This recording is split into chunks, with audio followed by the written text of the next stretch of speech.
कहते हैं ना, अपनी नाक कटे तो कटे, दूसरे का सगुन तो जरूर बिगड़े। यूक्रेन कुछ वैसा ही कर रहा है। यूक्रेन ने अब जोरदार हमला लिया है और पाइपलाइन को उड़ा दिया है, जिसके बाद रूस ने दी है कि अब देखो हम तुम्हारे साथ क्या करते हैं। जानेंगे ईरान के बारे में भी एक बड़ा खुलासा हुआ है इस रूस यूक्रेन युद्ध में। तो वहीं सबसे बड़ी बात, जहां एक तरफ ये सब कुछ चल रहा है, वहीं दूसरी तरफ भारत ने बचने का उपाय बताया रूस को। लेकिन वंदे भारत को लेकर रूस और भारत दोनों भिड़े हुए हैं। जानेंगे वंदे भारत ट्रेन से क्या कनेक्शन है रूस का और किस बात को लेकर दोनों में तकरार चल रही है। जियोपॉलिटिक्स में धमाल मचा हुआ है। आइए जानते हैं इन खबरों को विस्तार से। रूस यूक्रेन की लड़ाई की बात करें ना, तो ये लड़ाई अब एक अलग लेवल पर जा रही है और ये लड़ाई कहीं से भी ऐसी नहीं लग रही है कि तुरंत से ये खत्म होने वाली है। अब ईरान के ऊपर एक आरोप लग रहा है।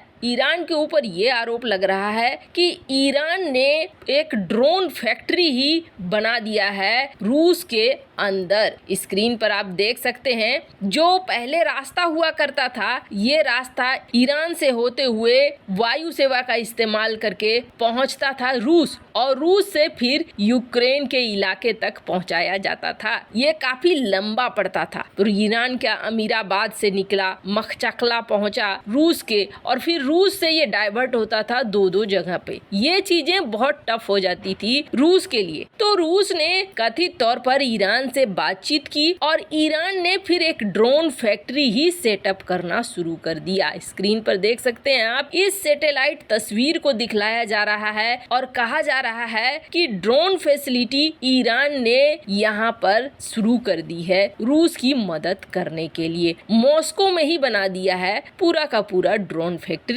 अमेरिका ने पहले भी कहा था कि ईरान मदद कर रहा है रूस की, यानी ईरान एक गुटबंदी बना रहा है। अब 400 से ज्यादा ड्रोन रूस ने खरीदे हैं ईरान से, और अब ईरान यहाँ पर फैक्ट्री बना रहा है। तो ये सचमुच इस युद्ध को कहीं रुकने वाला नहीं दिख रहा है। ऊपर से एक और चीज आ गई, इन ड्रोन की मदद से बहुत बड़ी जीत मिली रूस को, और रूस ने तबाह कर दिया यूक्रेन का आईरिस-T सिस्टम। ये जर्मनी का एयर डिफेंस सिस्टम है। जब बहुत मिन्नतें करके यूक्रेन ने जर्मनी से लिया इस डिफेंस सिस्टम को, लेकिन इस ड्रोन की मदद से आप देख सकते हैं इसके पूरे डिफेंस सिस्टम को तबाह कर दिया रूस ने। इसके रडार वगैरह को बुरी तरीके से बर्बाद कर दिया। यानी कहा जा रहा है कि इस वक्त यूक्रेन अब ऐसी स्थिति में पहुंच रहा है जहां पर इनका एयर डिफेंस सिस्टम और ये एयर डिफेंस कैपेबिलिटी दोनों ही बंद हो रहे हैं। जंग दोनों के बीच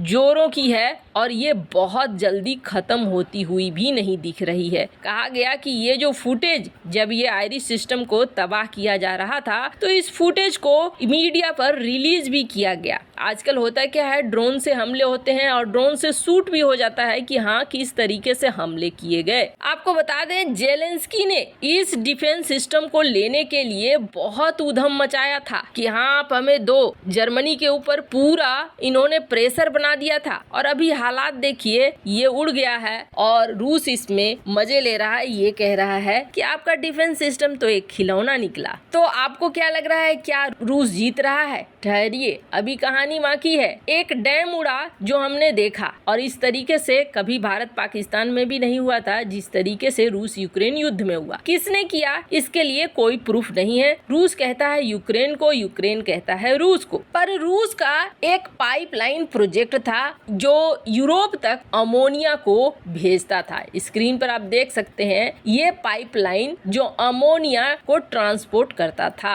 अभी तक कोशिश यही की गई थी कि गैस पाइपलाइन या ऐसी किसी भी चीजों को युद्ध में निशाना नहीं बनाया जाए जो बिक्री के काम में आता है, व्यापार के काम में आता है और एक दूसरे के जीवन से संबंधित है। पर यहाँ अचानक से धमाके हो गए हैं और ये ब्लास्ट हो गया है। ब्लास्ट होने के बाद यहाँ पर धुआं जैसा फैल गया है। स्क्रीन पर आप देख सकते हैं किस तरीके से जंगलों के बीच जहाँ से ये पाइपलाइन गई थी वहाँ बुरी तरीके से ये धुआं धुआं फैल चुका है। रूस ने कहा है कि ये किया है यूक्रेन ने। उसके बाद रूस ने ये भी कहा है अब तुमने कर तो दिया इसे, लेकिन अब तुम तैयार हो जाओ। सबसे पहले तो हम ये ग्रेन डील बंद करेंगे। यानी ग्रेन डील बंद करने का मतलब ये हो गया कि दुनिया भर में जो अनाज जाता है वो अनाज बंद होगा। हाल ही में तुर्की और यूएन ने मिलकर रूस के साथ एक ग्रेन डील की थी, जिसके तहत रूस ने कुछ पोर्ट को छोड़ दिया था कि यूक्रेन अनाज को बाहरी दुनिया को बेच सकता है। लेकिन अब इस पर भी दिक्कतें शुरू हो गई है। अब स्थिति क्या हुई है? स्थिति ये हुई है कि ये युद्ध अभी लंबे समय तक चलेगा और ये युद्ध बहुत खतरनाक रूप ले लेगा। सीधे सीधे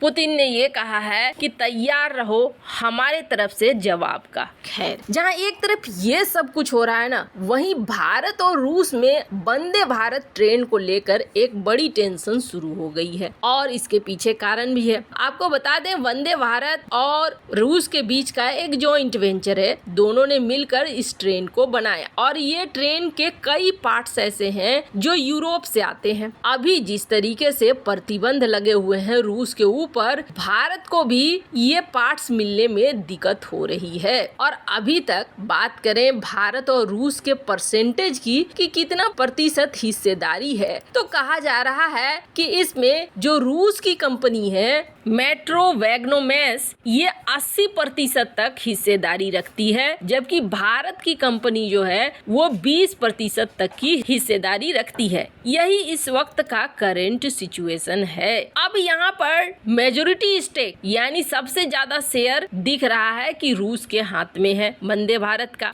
यहाँ तक तो ठीक था, लेकिन जब पार्ट्स मिलने मुश्किल होने लगे तब ये समझ में आने लगा कि वंदे भारत पर भी बड़ा खतरा मंडरा रहा है। यूरोप अगर नहीं देगा पार्ट्स तो हमारा जो ये आत्मनिर्भर प्लान के तहत बना गया वंदे भारत है, इसमें भी समस्याएं खड़ी हो जाएंगी। और हाल फिलहाल में तो कहीं भी नहीं दिख रहा है कि ये युद्ध रुकने वाला है। 35 साल के लिए ये कॉन्ट्रैक्ट बना था और कहा जा रहा था कि दोनों मिलकर 35 साल तक एक दूसरे का साथ देंगे। पर अब स्थिति क्या हो गई है? भारत ने कथित तौर पर एक रास्ता सुझाया है और कहा जो ये मेजोरिटी स्टेक है ये आप हमें दे दो, 69% हमें दे दो, 26% आप रखो और 5% किसी और को दो, ताकि हमारे ऊपर किसी तरीके से कोई प्रतिबंध का असर न हो और आराम से सारी परियोजना चलती रहे। अब जब कंपनी को यह बताया गया तो कंपनी ने बताया अपनी सरकार को, और जो रूसी फेडरेशन के व्यापार के प्रतिनिधि हैं उन्होंने कहा कि नहीं, जो हमारा ओरिजिनल कॉन्ट्रैक्ट बना हुआ है उसी कॉन्ट्रैक्ट पे हम रहते हैं, हम से किसी तरीके से नहीं बदलेंगे। वंदे भारत को लेकर थोड़ी टेंशन जरूर शुरू हो गई है रूस और भारत में। वैसे आपको क्या लगता है, भारत जो रास्ता सुझा रहा है वो सही है या नहीं? कमेंट कर अपनी राय जरूर बताएं। जल्द मिलते हैं अगले वीडियो में नई खबर के साथ।